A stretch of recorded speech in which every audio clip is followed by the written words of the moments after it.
मैं कब्र खोदने का काम करता था और खूब पैसे कमाता था। एक दिन जब मैं कब्र खोद रहा था तो एक औरत सारी कब्र के ऊपर मिठाई रखकर चली गई। मुझे नहीं मालूम था वो ऐसा क्यों कर रही है, इसलिए सारी मिठाइयाँ छुपकर उठा ली और सस्ती कीमत में बेच दी। कुछ दिन बाद पुलिस मुझे अपने साथ ले गई। वहाँ हामला औरतों का रश लगा था। जान तो तब निकली जब मालूम हुआ मिठाई में। ये उन दिनों की बात है जब मैं अपने हालात से परेशान होकर अमेरिका जाने की कोशिश कर रहा था। फिर बड़ी मुश्किल से मुझे अमेरिका का वीजा मिल गया, मगर उसके लिए मुझे अपना घर फिरौख्त करना पड़ा और अपनी फैमिली को किराए के घर में मुंतकिल करना पड़ा। मेरी फैमिली में मेरी बेटी और बीवी शामिल थे। उसके बाद मैं अमेरिका आ गया। यहाँ आकर काफी अरसे तक तो बेरोजगार रहा। फिर मुझे कब्र खोदने की नौकरी मिल गई। पाकिस्तान में मेरी बीवी और बेटी रह गए थे, क्योंकि मैं अपना घर बेच कर आया था तो वो बहुत मुश्किल से रह रहे थे। इनकी मुश्किलात को देखकर मैंने कोशिश की और उन्हें भी अमेरिका बुला लिया। अमेरिका एक महंगी जगह है और मेरी नौकरी कब्र खोदने की थी, जिसकी आमदनी कम थी। हमारा गुजर बसर मुश्किल से हो रहा था। फिर मेहनत भी ज्यादा करता था,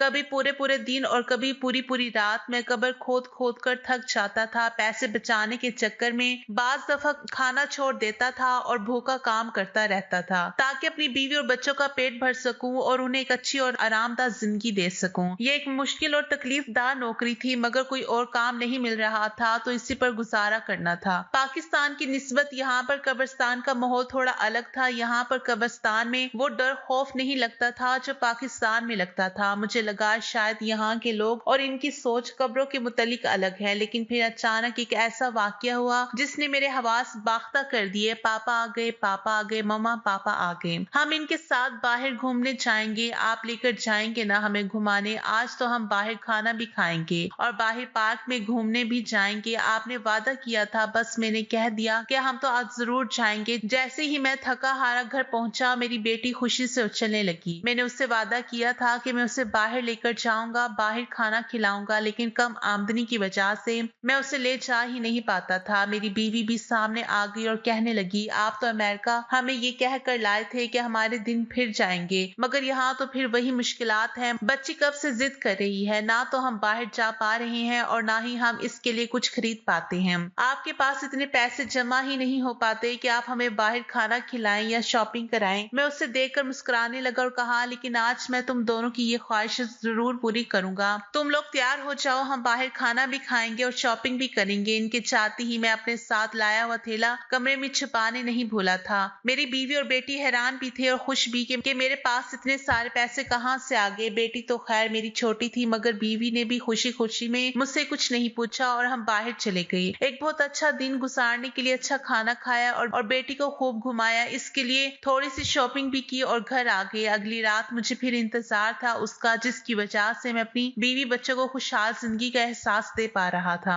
और साथ ही बहुत खुश था कि चलो मेरी मुश्किलात में भी कमी आई और मेरे मुश्किल दिन भी खत्म होने को आए। अब किसी तरह ही सही मैं एक अच्छी जिंदगी गुजार सकूंगा, अपने बीवी बच्चों को एक अच्छी जिंदगी दे सकूंगा। मगर कुछ अजीब सा था जो मुझे अब चैन नहीं लेने दे रहा था। कुछ था जो मुझे अंदर से ये सब कुछ करने से रोक रहा था, मगर एक अच्छी जिंदगी गुजारने की ख्वाहिश इतनी शदीद थी कि वो मेरे ज़मीर पर गालिब आ रही थी। और फिर मेरा इंतजार खत्म हुआ। रोज की तरह वो आई और रोज की तरह हर कब्र पर एक एक मिठाई का डब्बा रख कर चली गई। रोज की तरह मैंने इन सब डब्बों को जमा किया और थैले में भर लिया। आज फिर मुझे लगता था मैं बहुत सारा कमा कर ले जाऊंगा। इस तरह मेरे दिल का लालच बढ़ता जा रहा था, मगर एक तजस्सुस भी था कि मैं जान लूं कि वो कौन है और ये सब कुछ क्यों कर रही है। मगर फिर सोचता कि मुझे क्या, मेरा मसला तो हल हो रहा है ना। मैंने जल्दी जल्दी अपना काम खत्म किया और थैला लेकर बाजार की तरफ चला गया। मुझे लगा आज मुझे बहुत ज्यादा पैसे मिलने वाले हैं और मेरा ख्याल कुछ गलत ना था। मेरी मांग में इजाफा हो रहा था। यही देखकर मैंने सोचा कि क्यों ना कीमत बढ़ा दूं, ताकि जल्द अज जल्द ज्यादा पैसे कमा कर कोई ढंग का काम कर सकूं। कब्र खोदने की नौकरी तो बहुत थका देने वाली थी और उसमें इज्जत भी कम थी। मैं चाहता था कि जल्द अज जल्द अपना लाइफस्टाइल अच्छा कर लूं, ताकि अपनी बीवी और बेटी को अच्छी जिंदगी दे सकूं।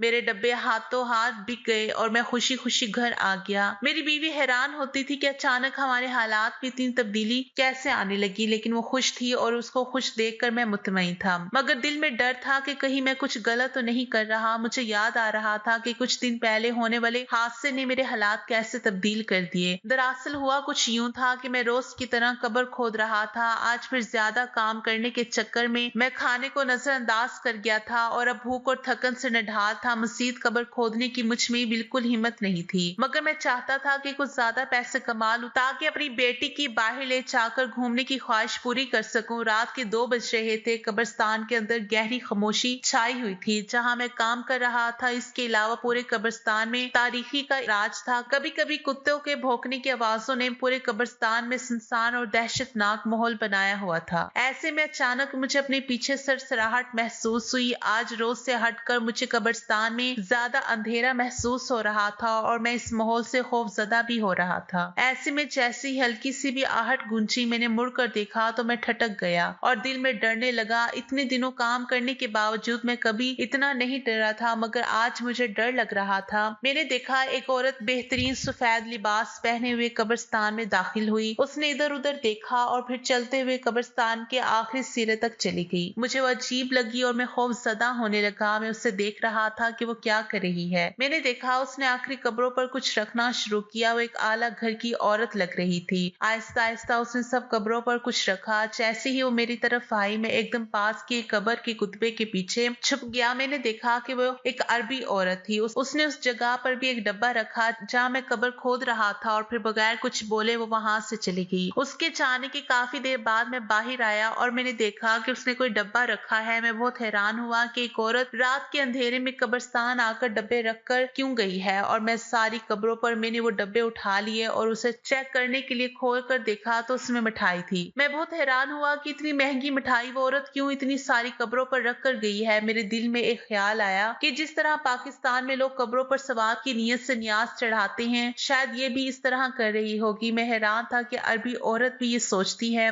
यहाँ का माहौल तो मुझे कुछ मुख्तलिफ लग रहा था, लेकिन खैर फिर मैंने जिंदगी की सबसे बड़ी गलती कर वो गलती जिसकी सजा बाद में मैंने बहुत भुगती। मुझे चूंकि मिठाई ज्यादा पसंद नहीं थी तो मैंने थोड़ा सा चख के देखा। मुझे वो लजीज लगी। मेरे दिल में ख्याल आया कि अगर ये सारे डब्बे मैं बाजार में ले जाकर बेच दूं तो मुझे अच्छे खासे पैसे मिल जाएंगे और मैं अपनी बेटी के लिए कुछ चीजें ले लूंगा। यही सोचकर मैंने वो सारे डब्बे अपने पास रखे, थैले में भर लिए और जल्दी जल्दी अपना काम खत्म किया और बाजार चला गया। सारे डब्बे बिक जाए इसलिए मैंने वो बहुत कम कीमत पर बेचनी शुरू की। सस्ती मिठाई देखकर लोगों ने उसे जल्दी जल्दी खरीदा और चले गए। मेरे पास काफी पैसे आ गए जो मेरी एक दिन की कमाई से ज्यादा थे। मैं घर चला गया क्योंकि मैं काफी थक गया था। दूसरी रात मुझे इंतजार था कि फिर शायद वही औरत आए और वो मिठाई के डब्बे रखे और मैंने बाजार ले जाकर बेच दूं। वो औरत आई और उसने फिर वही किया। मैंने भी फिर वही किया और मैं जब बाजार गया तो मैंने देखा कि लोग पहले से मेरी मिठाई के इंतजार में वहां खड़े थे। मेरी मिठाई फौरन बिक गई। आज मुझे कम वक्त लगा। मैं खुश था कि चलो मेरी आमदनी का कुछ जरिया तो बना, चाहे किसी तरह ही सही। लेकिन मैं हैरान होता था कि वो औरत रात के 2 बजे ही क्यों आती है और उसके साथ कोई क्यों नहीं होता। वो खामोशी से सिर्फ डब्बे रखती है और चली जाती है। मुझे ये सब कुछ अजीब लगता था। कई दफा मैंने उसका पीछा किया और उसके पीछे पीछे आखिर तक गया, मगर वो अंधेरे का फायदा उठाकर दरख्तों के बीच में गायब हो जाती। मैं जानना चाहता था कि वो कोई इंसान भी है या फिर मुझे ये भी परेशानी थी कि मेरी लाई हुई मिठाई को लोग इतने शौक से क्यों खरीदते हैं। हालांकि इस मुल्क में बहुत बड़ी और आला खूबसूरत दुकानें थी। मैं तो सिर्फ एक मेज पर रखकर अपने डब्बे बेचता था, मगर जिस तरीके से लोग उस पर टूट रहे थे ये सब मुझे हैरान कर रहे थे। मैं अजीब कश्मकश में मुब्तला था। मेरा दिल मुझे आने वाले हालात से डरा रहा था, मगर दिमाग कहता था कि तुम कुछ गलत थोड़ी कर रहे हो। ये तो अल्लाह ने तुम्हारे लिए ही सबब बनाए हैं और तुम इससे जितना कमा सकते हो कमा लो। तुमने किसी से कहा थोड़ी था कि तुम्हारे साथ ये इस तरह करे। मैं दिल की बात अनसुनी कर जाता और दिमाग के कहे को मानकर वो डब्बे बाजार में ले जाकर बेचने लगता। और एक दिन तो मेरी हैरत की इंतहा नहीं रही। जब मैं मिठाई बेचने के लिए आया तो मैंने देखा कि लोग आपस में मिठाई हासिल करने के लिए लड़ रहे हैं। अब तो मुझे हैरत के साथ साथ डर भी लग रहा था। मुझे लगता था कि कुछ गलत है शायद इस मिठाई में, मगर मैं खामोश था। एक दिन मेरी तबीयत खराब थी, इस वजह से मैं कब्रिस्तान में काम नहीं कर सका था। लिहाजा जब वो औरत आई तो मैंने वो डब्बे जमा किए, मगर तबीयत खराबी की वजह से मैं वो डब्बे बाजार में नहीं बेच सका और मुझे घर जाना पड़ा। लेकिन मैंने घर जाते ही वो डब्बे छुपा दिए और अपनी बीवी को भी सख्ती से मना किया कि कोई इसको ना खोले और ना ही इसमें से कोई चीज निकाले, क्योंकि मुझे डर था कि इस मिठाई में कुछ है। इसी वजह से लोग इसके दीवाने हो रहे हैं। शायद कोई जादू टोना या कुछ और जिससे मेरी बीवी और बेटी को कुछ नुकसान पहुंचे। इसलिए मैं नहीं चाहता था कि वो ये खाएं। हालांकि मुझे पता था कि दोनों मिठाई की दीवानी है, मगर मेरे दिल में डर था। लेकिन कहते हैं ना कि दिल का डर सामने आता है। कोई किसी के साथ बुरा करे तो उसके साथ बुरा खुद ब खुद होता है और मेरे साथ भी ऐसा ही हुआ। मेरी तबीयत कुछ खराब थी और मैं डॉक्टर को दिखाने गया, लेकिन मेरे पीछे मेरी बीवी ने तजस्सुस के हाथों मजबूर होकर वो थैला खोल लिया और उसमें इतने सारे मिठाई के डब्बे देखकर वह हैरान हो गई। मगर इससे पहले कि वो डब्बों को खोलती या खाती मैं वापस आ गया। मैंने उसे डांटा कि जब मैंने मना किया था तो तुमने मेरी इजाजत के बगैर इसको क्यों खोला। वह हैरान हुई और कहने लगी कि मिठाई ही तो है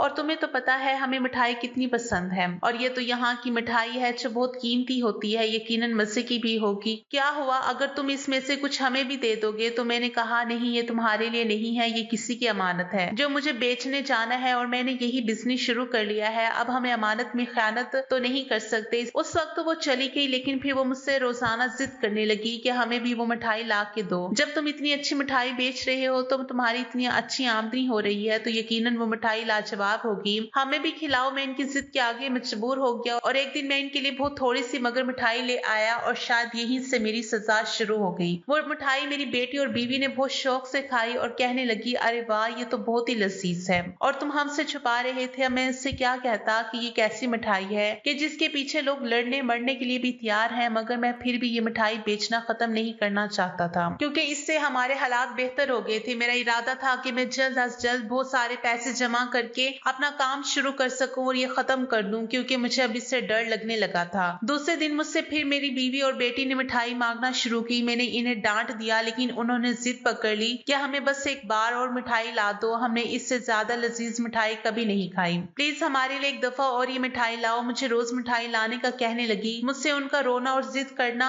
बर्दाश्त नहीं हो रहा था, यहाँ तक कि एक दिन फिर मैं इनके लिए थोड़ी सी मिठाई ले आया। मैंने उनसे कहा कि ये मैं आखिरी बार लाया हूँ और तुम ये थोड़ी सी खाना और अब मैं नहीं लाऊंगा। लेकिन अगले दिन फिर वो जिद करने लगी और फिर ज्यादा जिद करने लगी। उनके अंदाज में जिद के साथ गुस्सा भी शामिल हो गया। मैं समझ गया कि जरूर इस मिठाई में कुछ खराबी है, कोई जादू टोना या कुछ और है। जब भी तो लोग हजारों रुपए देकर खरीद रहे हैं और रोज बरोज इसके दीवाने हो रहे थे, और मेरी बीवी और बेटी भी। मैंने सोच लिया था कि बस अब मैं जल्द अज जल्द ये सिलसिला खत्म कर दूंगा, लेकिन शायद मेरी गलतियों की सजा शुरू होने वाली थी। अगले दिन वो औरत कब्रिस्तान नहीं आई और मैं पूरी रात इंतजार करता रहा कि वो आए और मैं मिठाई ले जाकर बाजार में फरोख्त कर सकूं, लेकिन लोग मुझे पहचानने लगे थे। मिठाई की तलब में बहुत इजाफा हो गया था, यहाँ तक कि लोग इसके लिए एक दूसरे को मरने मराने को तैयार हो रहे थे। मैं सोच रहा था अगर मैं मिठाई लेकर नहीं गया तो लोगों का क्या रिएक्शन होगा, मगर वो औरत नहीं आई। एक दिन, 2 दिन, 3 दिन, मगर वो नहीं आई। उधर मेरी बीवी और बेटी भी बार बार मुझसे मिठाई मांग रही थी। मैंने उनसे कहा, मैं तुम्हें पैसे दे देता हूँ, तुम बाजार से कोई और मिठाई मंगवा कर खा लो,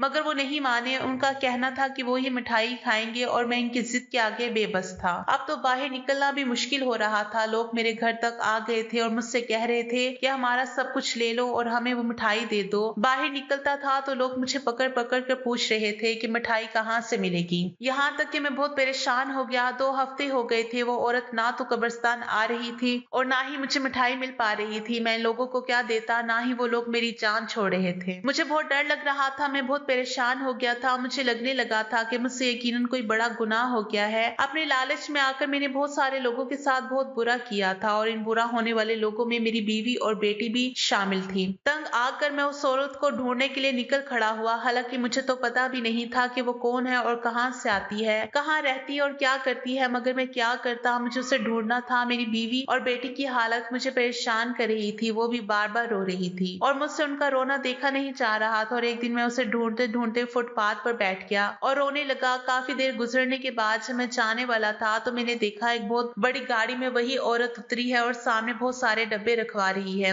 मैं जल्दी से भागकर उसके पास पहुंचा और उससे कहा, मुझे भी वो मिठाई चाहिए, किसी भी कीमत में मुझे ये मिठाइयाँ चाहिए, तो मुझे मिठाई ला दो। वो मुझे कहने लगी कि मैं तुम्हें मुफ्त में क्यों दूंगी, बगैर पैसों की बहुत कीमती मिठाई है और हर चीज पैसे से मिलती है, तो मुझे पैसे दो और मिठाई खरीद लो। उसने मुझे अपना कार्ड दिया और चली गई। दूसरे दिन जब मैं उससे मिठाई लेने के लिए पहुंचा तो मैंने देखा कि वहाँ मिठाइयों की कीमत सोने के बाहों से भी ज्यादा महंगी है। मैं हैरान हुआ कि वो औरत जो सारी मिठाइयाँ फ्री में कब्रिस्तान में कब्रों के ऊपर रखकर चली जाती थी, वो अब इसको सोने से भी ज्यादा महंगे दामों पर बेच रही है। मैंने उससे पूछा कि तुम ये ऐसे ही रख देती थी, अब क्यों इतनी महंगी बेच रही हो? तो वो हंसते हुए कहने लगी, तुम्हें क्या मालूम ये मिठाई कितनी कीमती है, तुम इसकी कदर नहीं जान सकते। ये मैं जितनी महंगी बेचूंगी लोग खरीदेंगे, तुम देखना कि लोग इसे महंगे से महंगे दामों पर खरीदने पे मजबूर हो जाएंगे। मैंने थोड़ी सी मिठाई खरीदी और मैं घर आ गया और उन्हें बेचने लगा। वो इतनी महंगी थी कि लोग उसे खरीद नहीं पा रहे थे। वो लोग मुझसे लड़ने लगे। तंग आकर मैंने उस औरत का पता उन लोगों को भी दे दिया कि तुम लोग खुद जाके खरीद खरीद लो, मुझे तो ये इतनी ही महंगी मिली थी तो मैं इतने में ही बेचूंगा। वो सब लोग वहीं खुद खरीदने के लिए जाने लगे, मगर मैं अपनी बीवी और बेटी का क्या करता जो मुझसे बार बार मिठाई का तकाजा कर रहे थे। सबसे तंग आकर जब मैं घर पहुंचा तो एक नई मुसीबत मेरे लिए खड़ी थी। मेरी बीवी और बेटी की तबीयत शदीद खराब हो रही थी। मैं उन्हें लेकर फौरन अस्पताल की तरफ भागा और उन्हें इमरजेंसी में दाखिल करवाया, लेकिन मैं ये देखकर हैरान रह गया कि वहां पहले से काफी सारे लोग आए हुए थे जो इसी तरह की तकलीफ में मुब्तला थे, और उनमें बड़ी तादाद में हामला औरतों और बच्चों की थी जिनकी हालत बहुत ज्यादा खराब थी। मैं बहुत परेशान हो गया था कि ये सब क्या है। अचानक कुछ पुलिस वाले मेरी तरफ आए और मुझे गिरफ्तार करके ले गए। मैं उनसे पूछता रहा कि मेरा कसूर तो बताएं, मैंने क्या किया है, क्या मसला है, मुझे क्यों लेकर जा रहे हैं। मैं तो खुद उधर अपनी बीवी और बेटी के इलाज के लिए आया था। इनकी तबीयत बहुत खराब है, मगर वो मुझे खींचते हुए लेकर चले गए।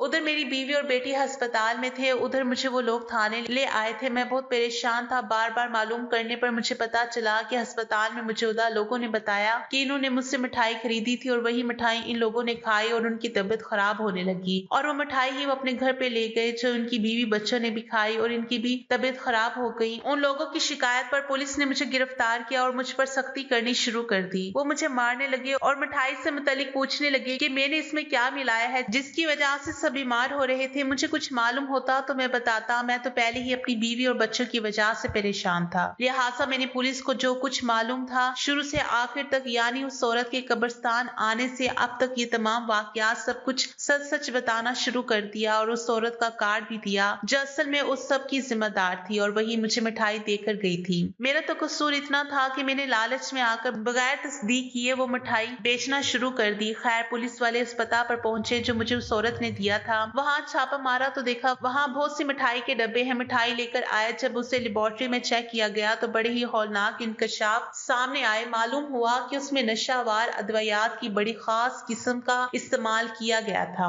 जिससे जायका बहुत अच्छा हो जाता था, बल्कि वो बहुत ज्यादा असर अंगेज था और चंद ही घंटों में इंसान उसका आदी हो जाता है और उसकी तलब दोबारा महसूस होने लग जाती थी। ये रंग और जायके को तब्दील नहीं करता था बल्कि मजीद दिल पसंद बना देता था। उस औरत ने इस काम के लिए मेरे जैसे बहुत सारे लोगों को इस्तेमाल किया था जिनकी वो मजबूरियों से फायदा उठाकर पहले मुफ्त और बाद में पैसों के जरिए अपनी मिठाइयां सेल करवानी शुरू की थी और इसके जरिए वो लोगों को नशे का आदी बना रही थी। ये सब सुनकर तो मेरी जान ही निकल गई, क्योंकि अमेरिका जैसे मुल्क में नशावार अद्वियात की फराहमी बहुत बड़ा जुर्म है और इसकी सजा मौत है। मुझे लग रहा था कि अब मैं नहीं बचूंगा। उस औरत का भी नहीं पता चल रहा था और सबको पता था कि ये सारी मिठाइयां मैं बेच रहा था, हालांकि और बहुत सारे लोग भी बेच रहे थे, लेकिन वो अभी मंजरे आम पर नहीं थे। मैं बहुत परेशान था। अमेरिका में मंशियात फरोशी का कानून बहुत सख्त है और इसकी सजा भी बहुत सख्त है। जब तक वो औरत नहीं मिल रही थी मैं ही मुझे माना चाहता। मैं बहुत परेशान था। मेरी बीवी और बेटी अस्पताल में बेयारो मददगार थी। मैं अपनी बेबसी पर रोने लगा और अफसोस करने लगा उस वक्त पर जब मैं लालच में आकर मैंने वो मिठाई बेचनी शुरू कर दी। लालच यकीनन इंसान को बहुत जलील और रुस्वा करवाती है। मैंने शिद्दत से अल्लाह ताला से माफी की दुआ कर रहा था। मैं अपनी लालच और बेवकूफी पर बहुत शर्मिंदा था। मुझे शिद्दत से अपने गुनाहों का एहसास हो रहा था। अस्पताल में मेरी बेटी की हालत बहुत खराब थी और मैं ये सोच रहा था कि मेरी बेटी ने तो 2-3 दफा ये खाई है तो उसकी इतनी तबीयत खराब है। जो लोग रोज खा रहे थे उनका क्या हाल होगा। ये सोच मेरे दिल को मजीद शर्मिंदगी में डाल रही थी। अब तो बस ये दुआ थी कि किसी तरीके से औरत मिल जाए। पुलिस वाले जगह जगह छापे मार रहे थे मगर उसका पता नहीं चल पा रहा था। बहुत कोशिश के बाद बल आखिर अमेरिका की पुलिस ने उसे पकड़ लिया। उस पर मुकदमा चला और वो मुजरिम साबित हुई। उसने इस बात का इकरार किया कि काफी अरसे से वो इस मंशियात के धंधे से मुंसलिक और मासूम लोगों को इसके लिए इस्तेमाल करती है जो नहीं जानते कि वो क्या कर रही हैं। वो गरीब लोगों की कमजोरियों का इस्तेमाल करती है। काफी अरसे तक उन लोगों को पहले जांचती है और देखती है कि वो लोग जरूरतमंद है और किसी दूर मुमालिक से आए हुए हैं। वो ऐसे लोगों को चुनती है जो कमजोर हो ताकि किसी परेशानी की सूरत में वो उसके खिलाफ कुछ ना कर सके। और ये कि उसने मुझ पर बहुत अरसे से नजर रखी हुई थी। वो जानती थी कि मैं अपना सब कुछ बेचकर पाकिस्तान से यहाँ आया हूँ और मेरे साथ कोई भी नहीं है। उसने इस बात का इकरार भी किया कि मेरे धंधे में शामिल तमाम वो लोग जिन्हें मैंने इस काम में शामिल किया, ये सारे लोग बगैर किसी प्लानिंग के हमारे साथ शामिल हुए। मैंने बहुत चालाकी से उनकी मजबूरी से फायदा उठाकर उनसे ये काम करवाया क्योंकि हम लोग इसमें जानबूझकर शामिल नहीं थे और फिर मैं भी वादा माफ गो बन गया। लिहाजा अमेरिका की अदालत ने उस औरत के इकरार और हमारी लाइल्मी का सबूत मिलने के बाद हमारी लाइल्मी का हमें फायदा देकर हमारी सजाओं में कमी कर दी और इस औरत को फांसी की सजा दे दी, जबकि हमें 5 महीने कैद बामुशक्कत की सजा दी गई।